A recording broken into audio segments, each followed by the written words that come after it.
지금 정말 우크라이나 사태가 급박하게 돌아가고 있습니다. 그런데 한국이 주목받고 있습니다. 국제 외교 싸움을 워싱턴이나 스위스 제네바 프랑스 파리가 아니라 한국 서울에서 외교 기싸움이 벌어지고 있어 충격을 주고 있습니다. 아직 좋아요 버튼만 누르셨죠? 지금 바로 눌러주세요. 주한 우크라이나 대사가 한국에 공식적으로 군사적 지원 여러 가지 지원을 요청하고 나서면서 본격적으로 외교 작전에 들어가고 있습니다. 지금 서울 한복판에서 주한 러시아 대사 주한 우크라이나 대사관 간의 기싸움이 마치 007 영화를 방불케 하고 있습니다. 그럼 상황이 어떻게 돌아가고 있는지 7가지 뉴스를 살펴봅니다. 첫 번째, 국제 외교 무대가 되어가는 서울 정동. 지금 서울 중구 덕수궁에 위치한 정동 일대에서 007차 전작전을 방불케 하는 국제 외교 전쟁이 한창 벌어지고 있습니다. 이곳은 덕수궁 돌담길을 따라서 주한 러시아 대사관, 주한 영국 대사관, 주한 미국 대사관, 저 하비브 하우스가 위치한 지역으로 3개월간 국외 외교 사무소가 되고 밀집해 있습니다. 러시아군이 키예프로 진입한 날 저녁 한국에 부임한 우크라이나 대사는 한국에 있는 내외신 기자들을 불러다 놓고 한국에 직접적인 도움을 호소하는 기자회견을 진행했습니다. 드미트리 포노마렌코 우크라이나 대사는 러시아의 침공으로 민간인 어린이 2명을 포함해 총 169명이 희생됐다고 전하며 한국의 기술적, 군사적, 재정적 도움이 필요하다고 말했습니다. 이어 러시아 안드레이 콜릭 주한 러시아 대사 역시 즉각 기자회견을 할 것이라고 언급하며 주한 우크라이나 대사를 견제하고 있는 상황입니다. 이에 주한 영국 대사, 주한 미국 대사는 각각 주한 우크라이나 대사를 한국어로 직접 응원하는 메시지를 내면서 한국 정동 일대가 러시아, 우크라이나, 영국, 미국의 치열한 외교 전쟁터가 되어가고 있는 상황입니다. 한국이 이러한 외교 무대로 급부상한 배경으로는 한국은 러시아와 미국, 영국 등 서방국들과 모두 관계가 좋은 상황이기 때문입니다. 한국은 러시아와 군사 한라인 개설지소 미야 협정 체결 이후 양국 국민들 간 상호 무비자 협정을 체결하여 우크라이나보다 격상된 외교 관계를 수립하고 있는 것이 사실입니다. 이뿐만 아니라 한국의 국가 GDP는 러시아의 국내 총생산을 훌쩍 넘는 규모로서 한국에서 홍보되는 외교전과 여론전은 매우 큰 영향을 줄 수밖에 없는 상황입니다. 두 번째, 중립외교 극대화되는 한국은 서방 진영에 속하고 있는 나라이지만 국력이 강해진 이후로부터 특정 국가들을 대상으로는 중립외교를 진행해왔습니다. 대표적인 나라가 러시아입니다. 러시아는 서방 세계로부터 높은 적대감을 형성하고 있는 나라입니다.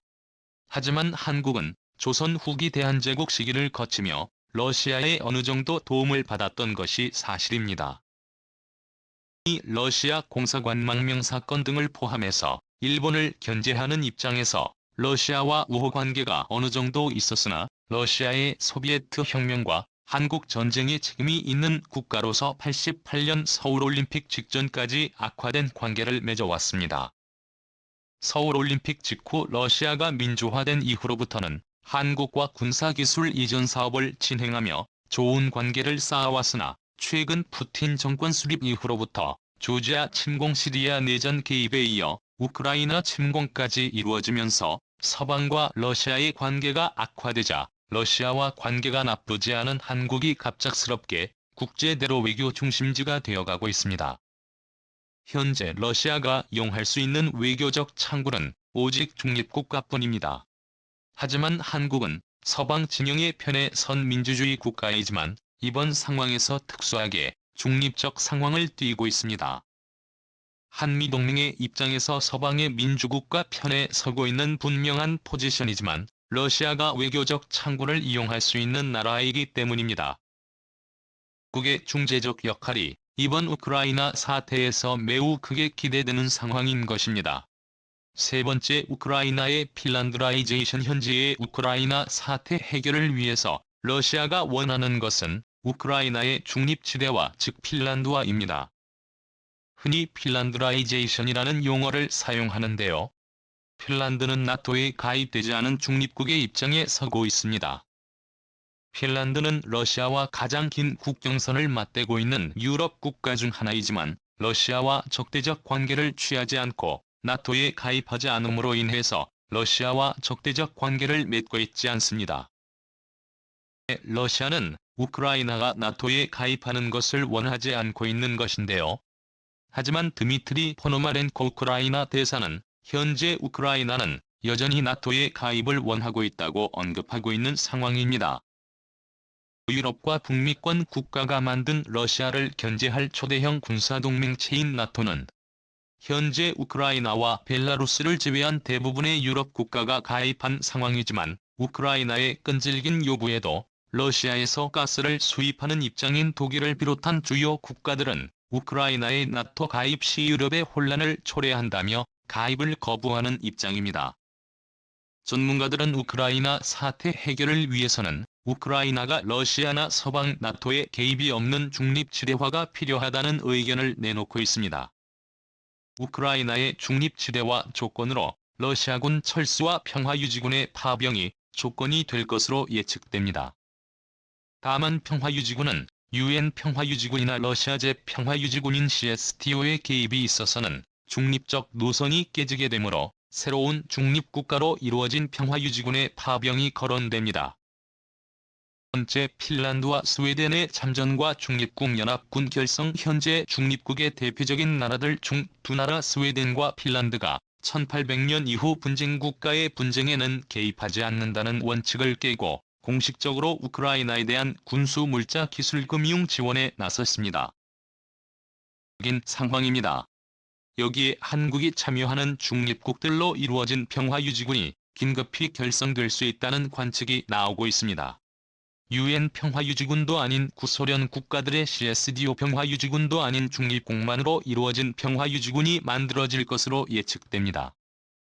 그 중에 가장 유력한 나라들은 현재 유럽 국가인 스위스, 스웨덴, 핀란드, 오스트리아가 있을 것으로 예상되며 마지막으로 한국이 추가될 것으로 예상되고 있는데요. 스위스, 스웨덴, 핀란드, 오스트리아 모두 나토에 가입되지 않은 중립국입니다. 스웨덴, 핀란드, 오스트리아는 이외에 가입된 국가이지만 중립국의 국가적 컨셉을 유지하고자 북대서양 조약기구 나토에는 가입되지 않았습니다. 그런데 스웨덴과 핀란드가 우크라이나를 공식적으로 지원하기로 나서면서 심지어는 나토 회의에 사상 최초로 참여를 하면서 스웨덴과 핀란드가 나토에 가입되는 게 아니냐는 분석이 나오고 있습니다. 러시아가 가장 바라지 않는 시나리오인 것입니다. 만약 스웨덴과 핀란드가 참전을 하여 우크라이나 편에서 싸우게 된다면 러시아는 상트페테르부르크를 이룰 수 있습니다. 스웨덴, 핀란드와 더해서 스위스와 오스트리아는 세계에서 가장 유명한 영세 중립국을 유지해온 나라로서 스위스는 나토 이후 모두 가입돼 있지 않습니다. 하지만 이 5개국 모두 인권을 중시하고 중립적 노선을 지키며 군사적인 강대국이자 경제적으로 번영한 나라들입니다. 여기에 추가적으로 한국이 들어갈 것으로 관측됩니다. 한국은 한미 군사동맹 러시아와 지소미아 협정을 맺고 있는 나라이기 때문에 우크라이나 평화유지군의 최적합 국가로 평가됩니다. 현재 스웨덴과 핀란드가 1800년 이후로 역사적 전통을 깨고 본격적으로 우크라이나를 지원하겠다고 선언하고 나서면서 러시아로서는 하루속히 중립국으로 이루어진 군대가 우크라이나에 파견되길 바랄 수 있다는 분석이 나옵니다. 번째, 부상하는 한국의 역할. 평화유지군이 결성되면 우크라이나의 비무장지대화를 비롯해서 우크라이나가 러시아나 서방 두 세계에 모두 간섭받지 않는 중립지대를 만들기 위한 작업이 진행될 것으로 관측됩니다. 이미 한국과 주요 국가들은 유사한 사건을 겪었습니다. 바로 동티모르에서 유사한 일을 겪었습니다. 독립된 국가로 독립을 하려는 동티모르의 독립을 막기 위해서 인도네시아에서 개입을 하면서 무력 충돌이 일어나 긴급히 호주를 중심으로 한국, 일신랜드 등의 평화유지군이 파병되어 동티모르의 안정화와 평화적인 선고가 이루어지게 하여 동티모르의 완전한 독립이 이루어질 수 있도록 성공적으로 평화를 이끌어낸 바 있습니다. 당시 한국은 매우 중요한 역할을 수행했습니다. 다른 서방 국가와는 다르게 인도네시아와 호주 둘 다 좋은 관계를 유지하고 있었기 때문입니다. 당시 호주는 동티모르와 인접국으로서 인도네시아로부터 분리 독립을 강하게 지지하다가 발리에서 사상 초유의 테러 사건을 당했을 정도로 인도네시아와 호주 간의 사이는 매우 좋지 못했습니다. 하지만 2000년대 초 한국의 중재를 통해서 동티모르의 독립과 인도네시아 호주 간의 화해도 이끌어낼 수 있었던 좋은 선례가 있는 상황입니다. 때문에 한국은 이번 우크라이나 사태에서도 평화유지군으로서 우크라이나 러시아 유럽의 평화 유지에 크게 기여할 수 있을 것으로 관측합니다. 한국은 이러한 중재자로서 역할의 경험을 쌓음으로 인해서 국제적 리더십 확보와 평화로운 국가로서의 국가 브랜드 가치 확보를 이뤄낼 수 있을 것으로 관측됩니다. 첫 번째, 한국의 중립국 모델 가능성. 한국이 이번 우크라이나 사태를 성공적으로 중재를 해낸다면 스위스, 오스트리아, 스웨덴과 같은 아주 보완하면서 군사적으로 강대국인 중립국의 외교적 모델을 한국도 구축해낼 수 있을 것으로 관측됩니다. 현재 해외에서는 한류 드라마를 통해서 한국에 대한 이미지가 크게 올라가고 있습니다.